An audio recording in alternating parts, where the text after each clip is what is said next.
Някъде там, където зелената шир на равнината се слива с синята ведрина на небето, като малки острови сред нивите се белеят селата. Някъде там, където времето и пространството се кръстосват в безкрая, още пеят каруците по добруджанските пътища. И още се вие реката край белокаменната снага на скалите и рисува по чернозема живописният пейзаж на каньона.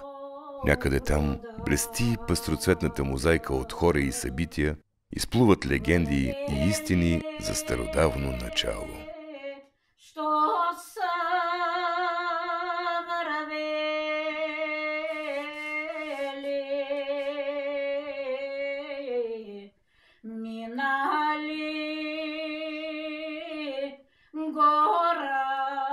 Традиционната народна култура в този регион се отличава със своето изключително многообразие. Тук идват преселници от Сливенско, Одринско, Котленско, Старозагорско, Хасковско и откъде ли не още. Те преплитат своите традиции и обичаи, заедно с различните етнически групи, турци, татари, казалбаши, етнорелигиозни общности. И цялото това съвместно съжителство в продължение на векове води до създаването на една изключително уникална, неповторима и многообразна традиционна народна и духовна култура. Аз се казвам Кръстинка. Тук съм родена, тук си живеем и мъже ми той пък от Румъния. Когато ги изселват, тук идва. Баща ми тук роден, тук е израснал. Майка ми от Гагър. И тя до последно тук си живее тя. 6 деца една изгледа. Ние са турци, българи, няма и ми разправи. Сме били все заедно. Лоши отношения не сме имали тъй. Празнуваме, даваме си, взимаме си. Не се отделяме. Великден на червени яйца разменяме и те на Байрама. Сядаме да закусаме, обаче преди да се закуса, първо се раздаваше по къщите в махалата, слага се козунак и яйце и свещичка се носеше и се раздаваше и като се раздаде, тогава се връщаме вкъщи. От Велик ден до Спасов ден, всеки Велики четвъртък, на Велики четвъртък е забранено на домакиня да пере на този ден, особено пък на чешми. Ние тук имаме 4 естествени чешми, да отидеш и да бухаш. Едно време перяхме с бухалки и бухаме и да такова загръмбело много страшно на този Велики четвъртък. Не се пере, такава е повелята, не се пере. Нашия големия празник, първо идва Рамазана, един месец Рамазан, след той 31-я ден Байрам. Вкъщи готвим питки, баклави и вече идват гостите, младите идват, целуват ръка на старите и ние го почерпваме. Курбан Байрама колим курбан. На аширето с големи казани правим аширето. Пшеница, орехи, ябълки, стафиди, бакла слагаме и малко мляко накрая. И съчетето и нещо, сетне се раздава. На времето, когато имало потоп, на Гемия са събрали от животните по едно, от всяко едно животно. И от хората, мъжко-женско, когато слизали на сухото, тогава кой който имал джоба си, изкарвали, направили ашуре за здраве, че са оттървали от потопа. Хората не са лоши, добри са, гостоприемни, а пък той училище, нашите родители заедно с нас са го строили. Туфличките така сме ги носили. На ръце, цяло село. Да помагат да го построят. Природата хубава.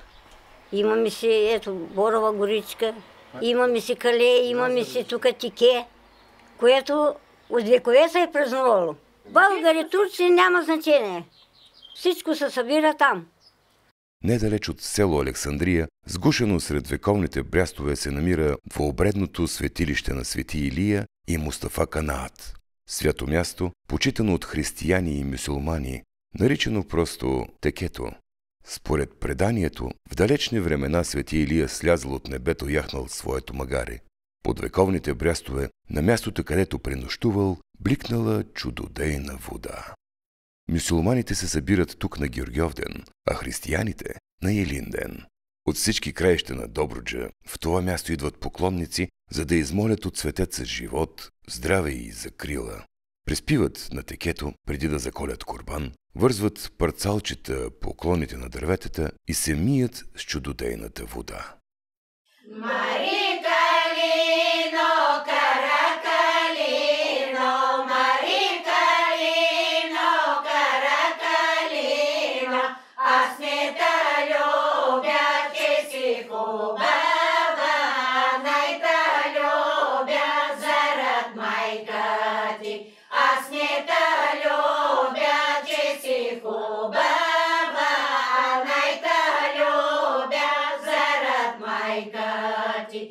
Всяка година край Текето се събират хиляди ценители и любители на хубавата, автентична музика и песен. Фолклорният събор, който се провежда там, е празник не само за жителите на Крушарския край, но и за всички, които носят в сърцето си любовта към фолклора и тачат своите корени. Най-значимият горски ресурс на община Крушари е Александрийската гора, естествено находище на Издънкова липова гора. Гората е природна забележителност и защитена територия. Особен интерес в региона представлява ловната фауна, поради това, че тя е обект на международен ловен туризъм. На територията на община Крушари има създадено местно сдружение на ловци и риболовци, което организира ловни излети и подпомага опазването и развитието на ловната фауна и на защитените видове. Намираме се в руините на крепостта Залдапа, която представлява най-голямата римска крепост и град в центъра на Добруджа и която всъщност е един от най-големите римски градове въобще в епохата на Римската империя по нашите земи. Крепостта е над 230 декара. В момента се намираме точно в нейната централна част, където миналата година по време на археологически разкопки беше разкопана епископската базилика, тъй като Залдапа е била и епископски център. Епископската базилика, която намерихме тук, е една от най-големите в нашата страна и може би една от тези, които ще бъдат най-добре реставрирани след време. А иначе самия град Залдапа е един град, който е град населяван още от времето на траките. Самото негово име е тракийско. След като тази територия тук става част от Римската империя, е превърнат в провинциален център и става един от най-големите градски центрове в римската провинция, първо Мизия, а после и Малка Скития.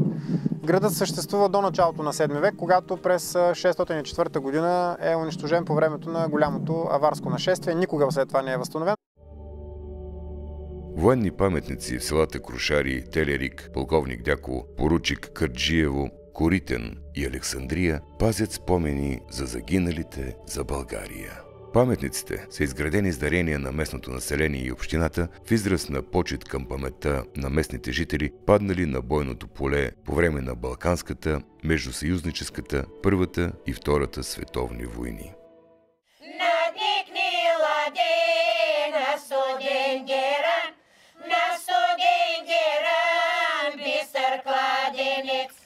Особено място в живота на населението в този район заема водата.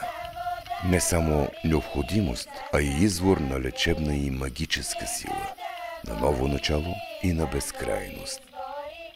55 белокаменни чешми, наричани още очите на равнината, свидетелстват за изумителните умения на майсторите и будния дух на населението в този край. Те са изградени, спазвайки стародавната традиция, когато искаш да направиш добро и да оставиш диря в живота си, да заградиш чешма. Пък той е вдовец, вдовеца има 7 дечица, 7 момиченца. Когато дойде света неделя, дорги овия да ги оплета.